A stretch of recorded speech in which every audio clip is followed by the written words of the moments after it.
Today we're talking about staying organized in the holiday season with 7 specific tips for you. So this episode was originally aired last year as part of my 2 new Christmas episodes that aired in 2024. If you don't know, I do Christmas episodes every year that are more family and motherhood and organization and faith centered about how to bring Jesus and how to keep organized, all of that in your holiday season. So this aired originally in 2024 and it was very much a favorite. So now this year you heard a new Christmas episode about Christmas traditions earlier this week. That's episode 325. If you missed it, you don't need to hear that one first in order to hear this one.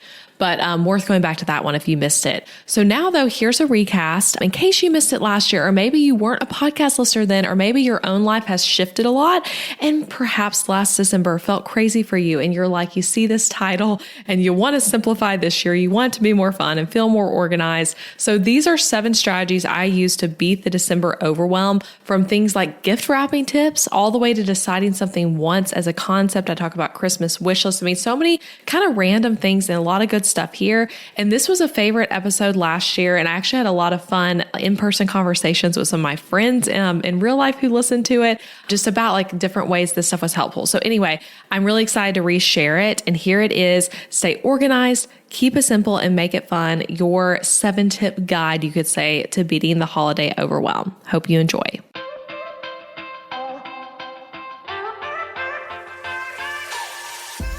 Hey guys, I'm Elizabeth McCravey, educator for business owners, website designer, and your host of the Breakthrough Brand podcast. I'm a Christian, wife to my high school sweetheart, and mom to 3 sweet little kids. So yes, I record a lot of these episodes during nap time.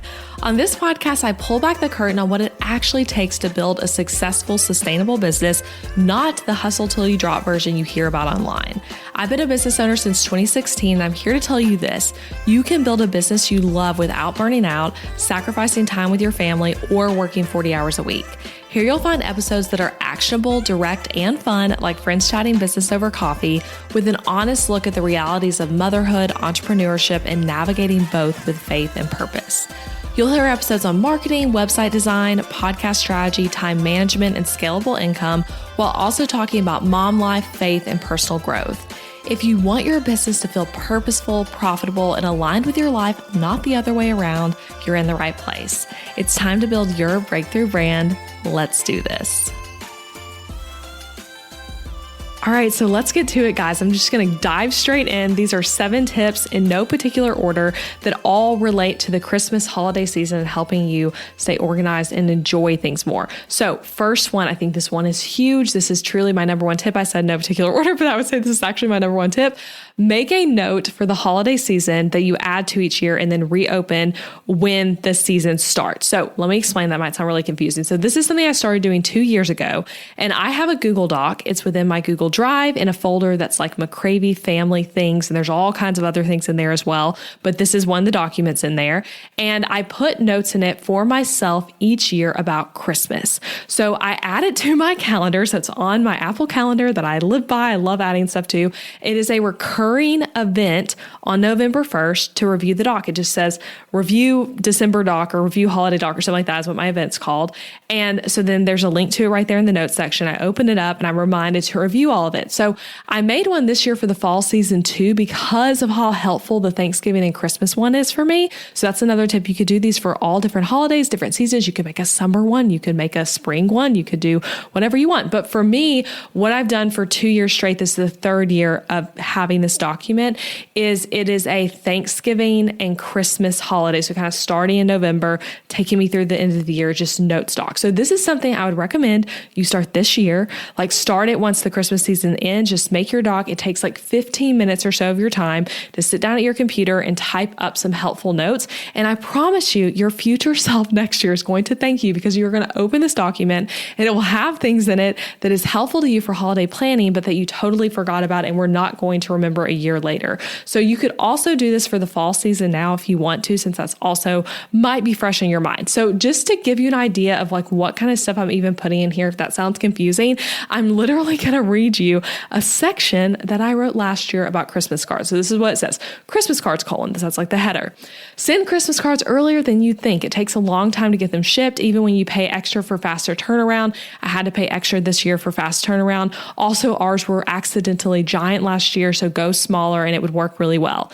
I do want to send Christmas cards again because I love getting them this year and it was fun sending. I just want to do it earlier.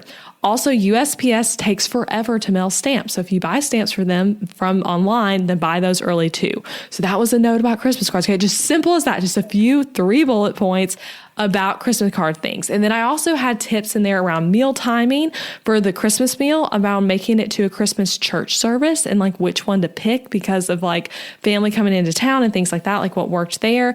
I had notes for like hosting Christmas at our house because we host our family for Christmas, notes about the light shows we like to go to, the Christmas light shows and the timing and when to go.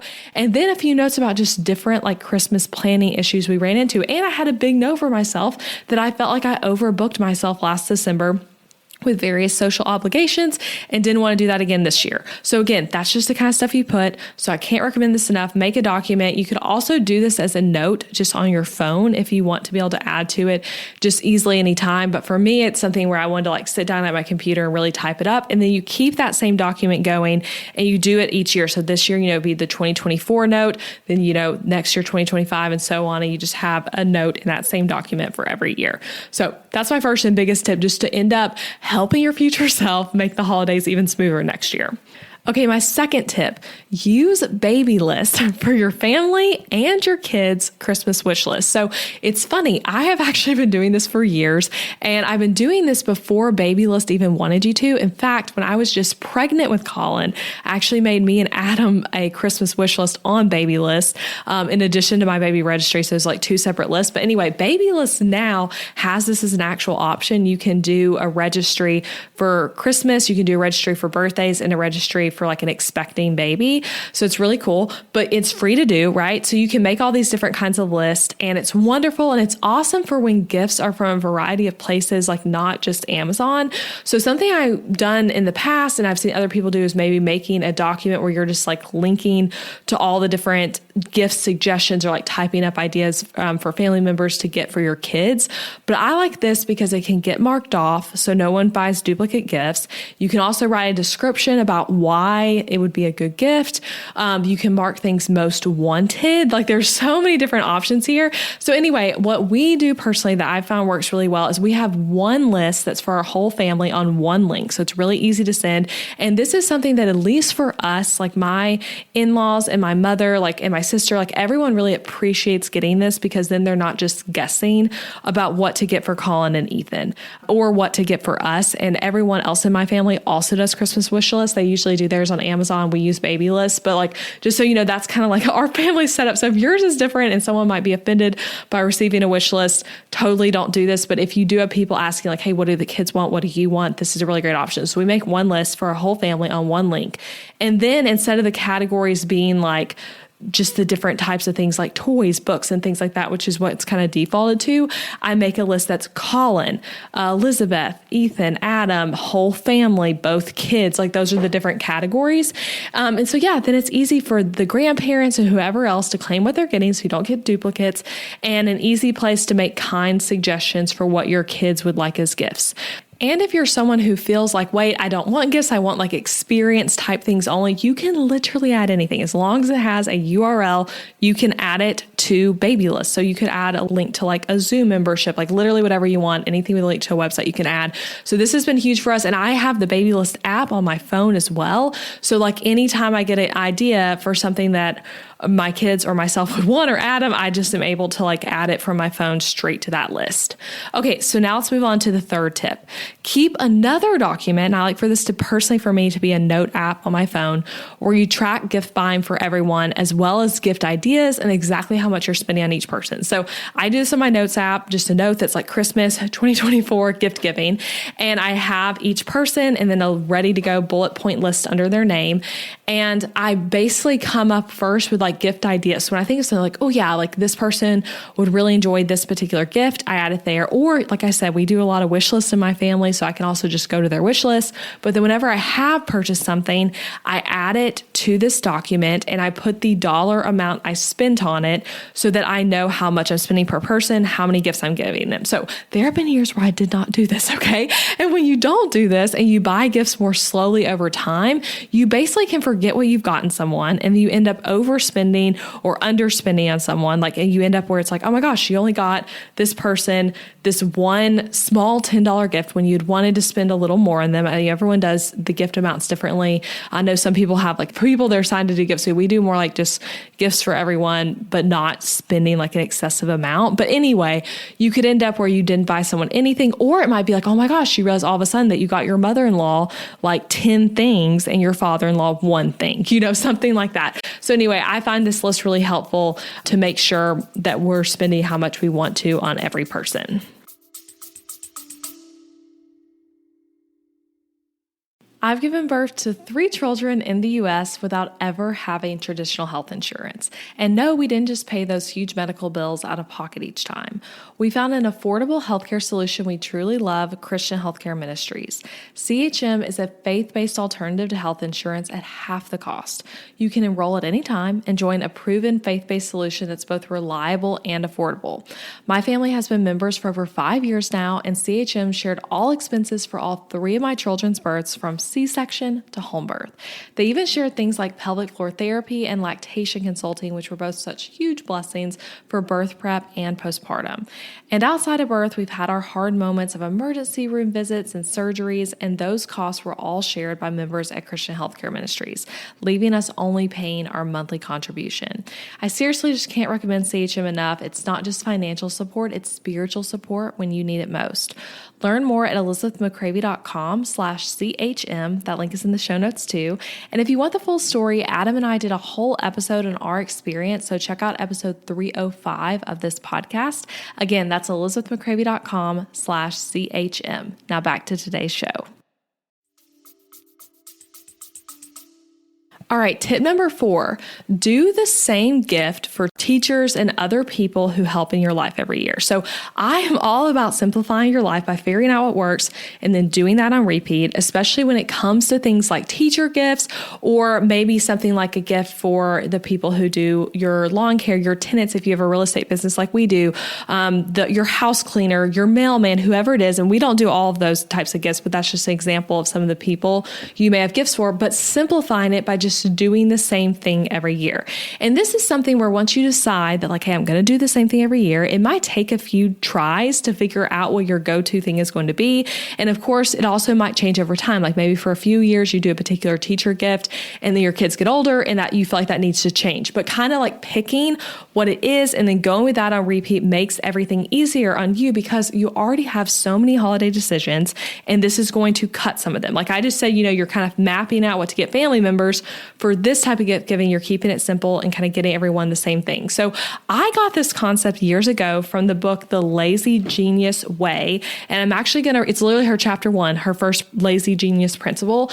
And so I'm going to actually read you a quote from the book about this concept. All right. So I literally have the book open in front of me if you hear some pages moving, but the lazy genius principle 1 is decide once. That's the name of the principle. So I'm not going to read you the whole section, but this is the part I wanted to read you. So she says, the easiest way to give your brain a break.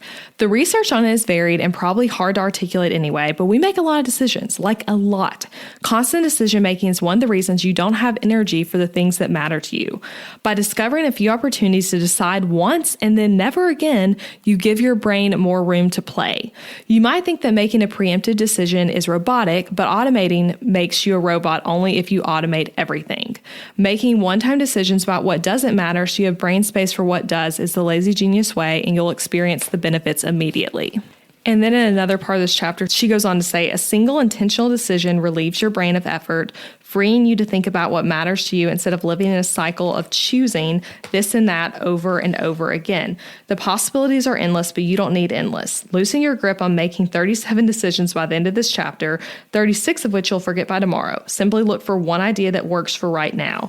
And then she gives you a lot of applications and she goes through examples of all of them, but one is deciding gifts once. And she talks about gifts for teachers, birthday gifts for kids' friends, gifts for family members, wedding and baby shower gifts, and then all kinds of other things, right? So anyway, you get the idea. That's kind of the principle behind this.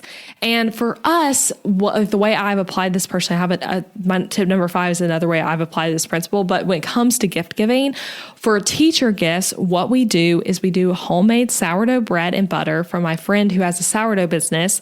And then additionally, a gift card for some people, depending on who the gift is for. So just so you have a concept, that's kind of been our gift. And we did that last year for teachers and then also for our real estate tenants who are local and some other people in our life as well, right? So anyway, you want to figure out what works and then have it as a to-do item every year to buy that thing at the appropriate week and get it to everyone who you're gifting it to. And you might try something this year. You might be like, okay, Elizabeth, I hear you. This is a great idea. I hear what Kendra is saying in that book of like, let's simplify and not make tons of tiny decisions. And you try something this year and you're like, wait, that didn't really work super well. And then you do something different next year, right? But you have this as a goal to decide once and to have a consistent gift that you're giving at Christmas time to those people in your life that you're getting gifts for. And maybe it's that you decide that like this particular person's the same gift, or maybe it's the same thing for everyone. For us, it's like sourdough for everyone. For me, it's like a fun way to support my friend's business. I also get a loaf for ourselves, which I really enjoy. And it's a special gift. It's really like well packaged and all that. And then we get gift cards for some people as well. So anyway,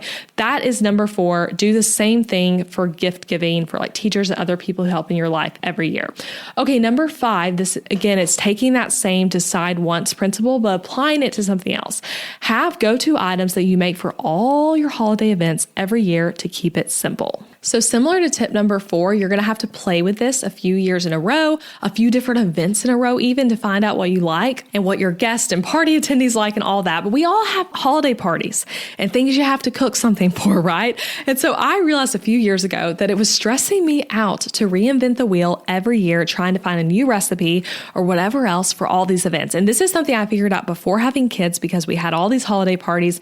And every time I'm on Pinterest, I'm looking up different cookie recipes. I'm looking up different appetizers and making something different every time. And then a lot of times I didn't like what I ultimately made or spent so much time on it only for it to be a flop. So now what I have one standard dish that I make for all parties where I need to bring something and it's always a hit. Okay. It's always a hit. And I'm still working on my standard go-to Christmas dessert or cookie recipe because like I said, this is a process. But if I'm going to a party where like bringing an appetizer is what's requested of me, and for our own Christmas hosting, when I make an appetizer, I have a go-to. And last year, y'all, I made this recipe at least 3 times. It might have been 4 times in the month of December because like I said, this became my go-to standard Christmas party recipe and people rave about it. I had people last year actually at Adam's work Christmas party say that it was like the best appetizer they had ever had. So if you want to like consider stealing mine or try mine this year, I will put a link directly to the recipe in the show notes, but it is a cranberry jalapeno cream cheese dip that you dip Ritz crackers in. And it's like a base that's like whipped cream cheese. And then the top is like a sugared cranberry, like mashed up cranberry and jalapeno kind of mix. It's delicious. So that sounds like a weird combination. It kind of is, but it's interesting to people. It's not too hard to make. And I'm telling you, everyone enjoys it. And a nice thing about it actually is it's supposed to set in the fridge for a while. So you can actually make it in advance and then have it ready to go for your party or event, which is really nice. So it's not something you're going to have to be doing right before. So anyway, I made it last year, like I said, for so many different things.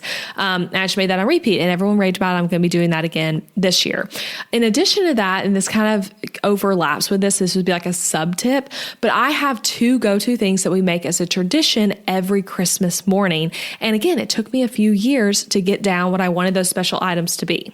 So for a few Christmas mornings in a row, I decided like, hey, this is something I want to do. I want to establish a tradition again before we even had kids of like what is like our special like Christmas morning meal. And I literally still have the recipes printed, but I tried 2 different breakfast casseroles and decided that I didn't like either of them. Like they both had too much wrong with them. One was like hash brown based and the other one was potato based. I just didn't like them. I felt like they were kind of unimpressive. And so I'm like, okay, that's not it. And I kept trying. So I had 2 or 3 years where I like had that like kind of not a flop, like it was fine, but I'm like, this is not it. This is not the home run dish. And then I guess 2 years ago, I found my like home run dish, and it's like a crescent roll, top and bottom, like egg and sausage kind of breakfast bake thing. It's pretty easy to make. You can prep it the night before, and I love it. Adam loves it. Colin has loved it. We'll see if Ethan enjoys it this year as a baby trying it. But that's one of our dishes. And then also I make this really interesting and delicious done up Rhodes cinnamon roll recipe. So those are the two things that we've kind of established as like our special Christmas morning tradition. And the only time we're making, we do the cinnamon rolls another time. We do those at Easter too, but the casserole, it's like so far we've had that as like just a Christmas tradition. So anyway, that's another thing. I'll link to those in the show notes too if you want to try my recipes, but that'd be fun as well to have like a special thing that you make with your family every Christmas morning. So anyway, that's number 5, have go-to items that you make for your Christmas events to keep it simple. Okay, number 6, buy the things early that you can freeze and that often run out before Christmas arrives. It's just, again, just something simple to like put on your calendar, first week of December or second week, whenever you're listening to this. But we do this with those cinnamon rolls. Like I said, we make done up Rhodes cinnamon roll recipe, and those run out. So if I'm buying those the week of Christmas, I'm telling you, like I'll be running around to Publix, Kroger, all the places trying to find them. So instead, I just put them on my Instacart order literally every week until I get some.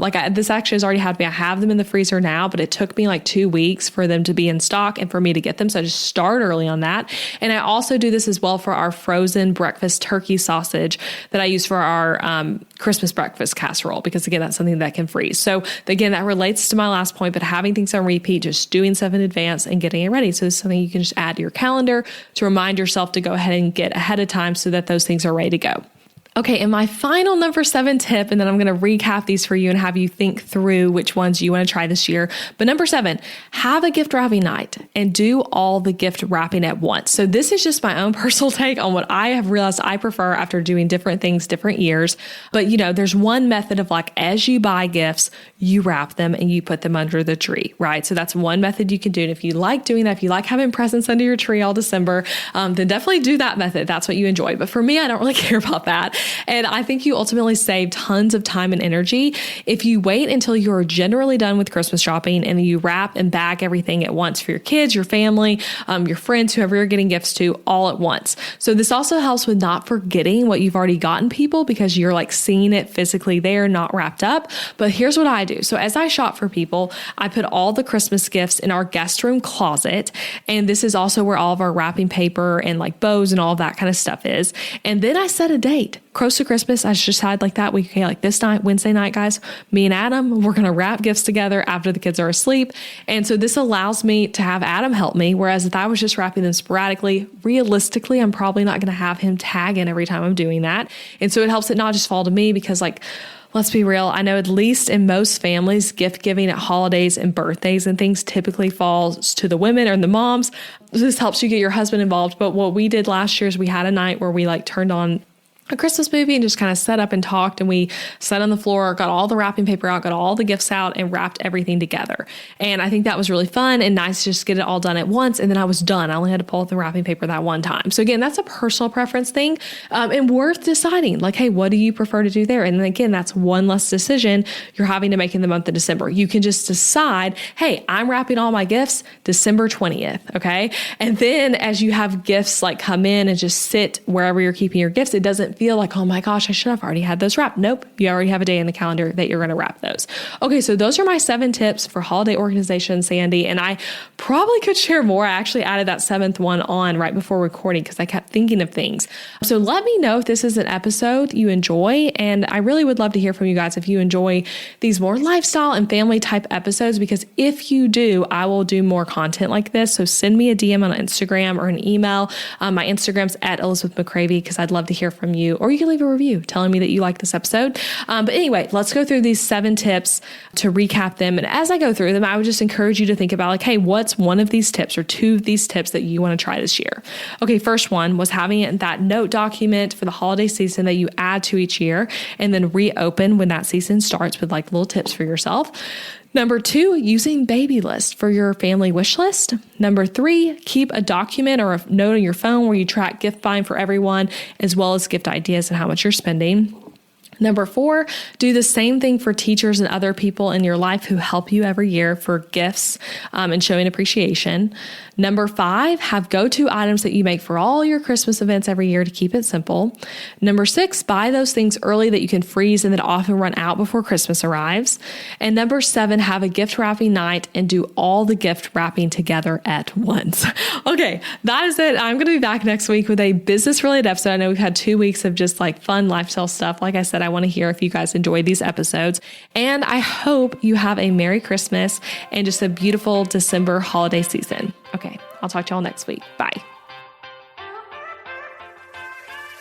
Hey, thank you for listening to the podcast all the way to the end. I appreciate you being here. And if you enjoyed this episode, then I want to invite you to check out my website template shop too. Over on ElizabethMcCravey.com, you'll find Show It website templates that are easy to use, strategically designed, and created to help you make more money from your website. Maybe your current website is really boring, maybe it's a challenge to update, and maybe it's even the thing you feel like is holding your business back. Your website needs to be strategically and intentionally designed in order for it to convert your viewers into raving customers, and that's exactly what my templates do. These templates are designed to be SEO friendly on the back end, not just pretty, and also strategic with all the strategies I teach on the show, and they are easy for you to set up all by yourself. So shop them at elizabethmccravey.com/shop and come join thousands of happy customers using these templates. And as an added perk, you can use the code BBPodcast at checkout to get 10% off your template as a thank you for being part of the podcast fam. Again, that's BB Podcast for 10% off any template over on ElizabethMcCravey.com. Also, if you loved this episode, leaving a rating and review for the show on wherever you're listening or sharing it with a friend is a great way to support this podcast. Thank you again for listening, and I'll be back next week with a new episode.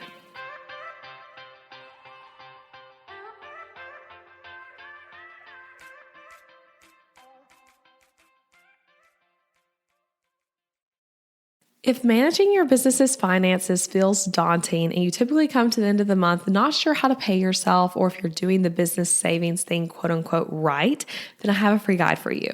Over my 9 years of business, I've learned some financial skills the hard way, and a few years ago, I developed an 8-step process I go through at the end of each month.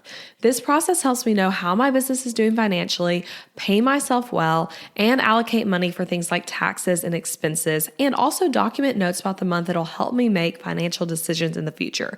Again, I've been doing this process since early 2023, and it truly has changed the way I do my business for the better and has helped me ultimately make more money. And I want to help you do the same. So you can grab this 8-step process literally for free at elizabethmccravey.com/profit. There's a whole PDF guide for you there that you can download and go through for free. That's elizabethmccravey.com/profit.